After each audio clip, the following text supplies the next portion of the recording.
Hola, marhaba, good morning, bonjour, and ni hao. This is Mohamed Aboshanab again. You can always call Mo. And today we would like to discuss more about the Tower Hamlets next uh, London elections on 7th May 2026. I have a very interesting topic today. Let me just. Okay. Today our episode about what does local government actually do and what being a councillor means. Many questions around what is the difference between being a councillor or MP and how everything is structured. So let's dive in. Hello, everyone, and welcome back to the Great London Podcast. This is your host, Mohamed Aboshanab, and you can always call me Mo or Mo Canary Wharf as my local campaign. Today, I want to talk about something many people hear about, but not everyone fully understand local government and more specifically, what a local council actually do. You see a lot of councillors, and there is a fight between them, and this is go to this party, and this is go to this party, and this councillor have done something wrong, this councillor have done something good. Councillor would like to be an MP, councillor would like to be a mayor. They are a retiring councillor. There's a lot. Let's take it a very small approach and check, for example, here in Tower Hamlet Council, how many actual seats we have. I mean, I'm just showing that this is all the councillors currently on the have been successful on the last election 2022, and the end of term is this 7th of May 2026 will be the end of term for almost everyone.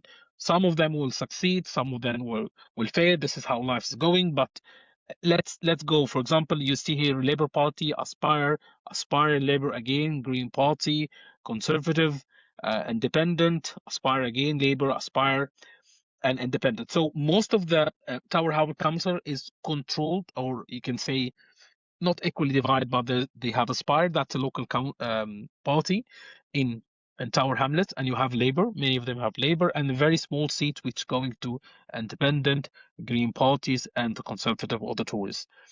And it's ranging. If you so, what's the difference between what is ward? What this word actually mean? The ward is a very small specific location. For example, here we have Backwall, Bow East, Canary Wharf, where I'm standing, Island Gardens, Mile End, Limehouse, Poplar, Shadwell, Spetterfield, where I used to work before, Weaver, Whitechapel.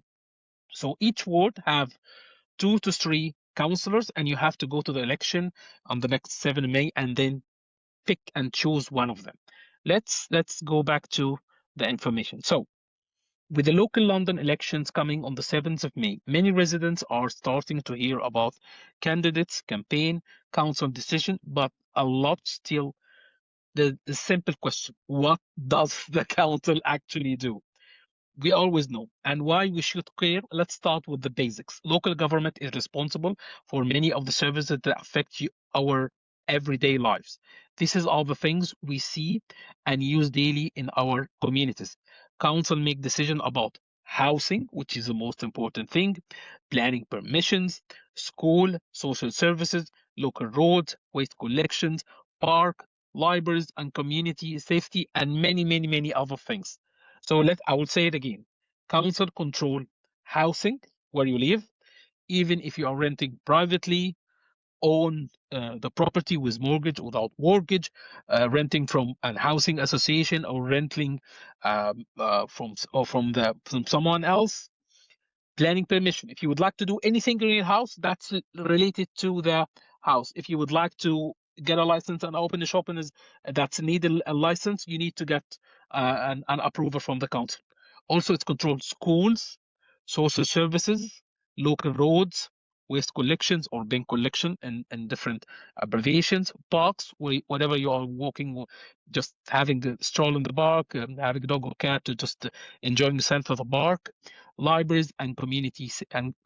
There's other things that the council do, but this is the most thing. They also influence how neighborhoods grow and develop over time. If a new building is approved near your home, if a school expands, if a park is approved or disapproved, if a street becomes safer or busier, this decision usually comes from the local council. Let's get an example here.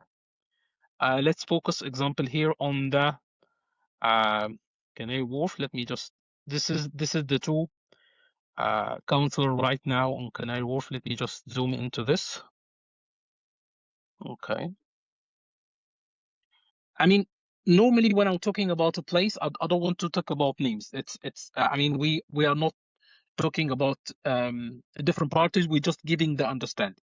So in Canary Wharf, you have two candidates, or two not candidates, two actual councillors who is responsible for the Canary Wharf War.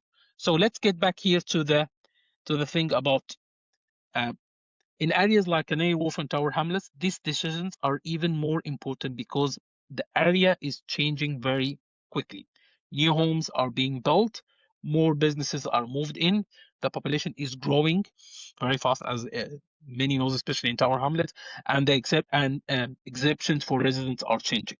So, where councillors come in? Councillor is someone elected by the local community to represent their area inside the council. Mostly in 2022, because it was after the pandemic, there was no much more interest in politics, but mostly local governments, the number of people who show up and vote in the local government election, especially in England and Wales and Scotland, is very low compared to the general election because it's not very popular. But nowadays, more people are interested in politics, more people would like to do a change. So if you just spare, you can say 5 to 10 minutes. And if you've been registered to vote, like we speak in the last episode, or already been registered and you would like to vote, that will make a change. Your vote actually counts. You don't have to vote for me. I'm not taking this video will live here forever. But the idea is that you need to understand that your vote matter. You have to do your own research. You have to check each one of the standing councillor, what they are doing, what they are standing. If you know the current councillor, what kind of experience you have, and then you can make your own mind. Their job is to listen to local concern, bring this concern into council decision, vote in decision, and push for improvement in the community. A good councillor should be accessible, transparent, and actively engaged with the people they represent. They should attend council meetings, review policies, question decisions, and ensure that the community voice is heard. And being a councillor is not just about meeting. It's also about leadership. It's about understanding the long-term direction of the area. For example, in Canary Wharf, we have one of the most dynamic parts of London. It's a global financial center. Everyone knows. I call it like the New York of London, or the DIFC of London, home to international business, new residential developments, and thousands of professionals who work here every day. But at the same time, it's also a community where people live, raise families, and build the lives. That balance is very important. Development in the area must work for both residents and business. We must look to make a balance between the business needs and the individual's need. If we focus 100% on the individual's need, business will be hurt. If we focus 100% on the business needs and the other way around. So we have to make a balance between individuals' needs and people needs. That's the most important thing we have to take care.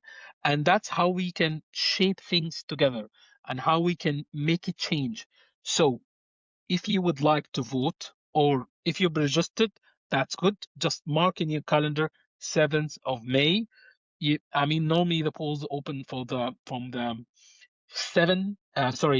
sometimes 7 or 10 a.m. in the morning.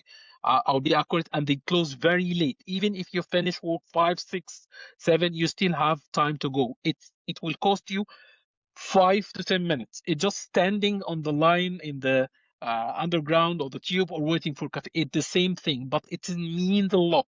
It's a mean a lot for yourself and the community. And when you get in touch and understand who is your local council, what they do for you, how they get in touch with you, how they can help you, that will mean a lot.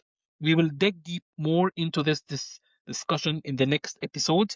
I'm trying to make it very simple. I'm not talking here about political change or political party and what they do and what they need to do. The most important thing is to understand your vote matters. Go and vote. Try to do a change. Okay, I mean, one of the last things before I go, I've voted before many times. I've voted for this party. I've voted this party, but nothing happened. Actually, if you know the councillor who represents you, if you get in touch with them, normally councillors have like like synergies or meetings per month. You can go there and meet physically, face to face or online, whatever the medium of exchange, and you can ask question if you have an issue with the council. So it will be benefits for you at the end of the day. If you have an issue with the school, if you have an issue with the bin collection, whatever, it's a small tiny issue or a large issue, it's about safety, in touch with the police or the local authorities or whatever, we are always happy to help.